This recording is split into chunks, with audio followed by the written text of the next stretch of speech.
అమ్మ కొట్టినప్పుడల్లా పెళ్లి చేసుకోవాలంటే మేము రోజుకో పెళ్లి ఎదవనండి నేను గూడు చెట్టు ఎదవనండి. నేను అసలు మంచిని కదండి. ఏం చేస్తావే నీకు చుక్కలు చూపి. మరేంటి ఫేస్ కనీసం కొంచెం కూడా ఏడ్చినట్లేదు? ఇదేంటి మేడం, ఇది మరీ బాగుంది. మీ తాతయ్యకి బాగాలేకపోతే నేనెందుకు ఏడుస్తాను? మీ తాతయ్య మా తాతయ్య ఏంటి? కొంచెం కూడా హ్యుమానిటీ లేదా నీకు?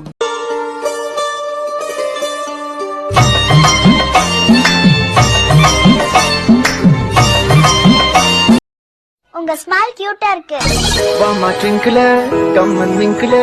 నీ అసొంటి పిల్లల్ని లవ్ చేసినందుకు నా చెప్పు తీసుకున్నాను నేను. చల్లని కొట్టుకోవాలి.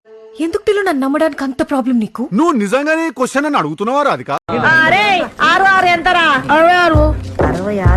చెప్పండి మీకేం కావాలి? ఫోన్ కావాలి. కొనుక్కో. అరే నా ఫోన్ కావాలి. నువ్వు కొనుక్కుంటే బొంగు నీదైతుంది, నాదైతుందా? మేము ఒక 2 minutes మాట్లాడుకోవాలి. ఏడా మాట్లాడినా బొచ్చు ఇదే మాట్లాడేది. నువ్వు చేసిందంతా చేసి మళ్ళా బిచ్చపోలకు ఫుడ్ ఇస్తావేంది రాధిక? గదేదో మదర్ టెరిసా లెక్క. నేను పరిచయం అయితే నా అంత మంచోడు ఉండడు, తీసుకెళ్లి పెంచేసుకుంటారు నన్ను.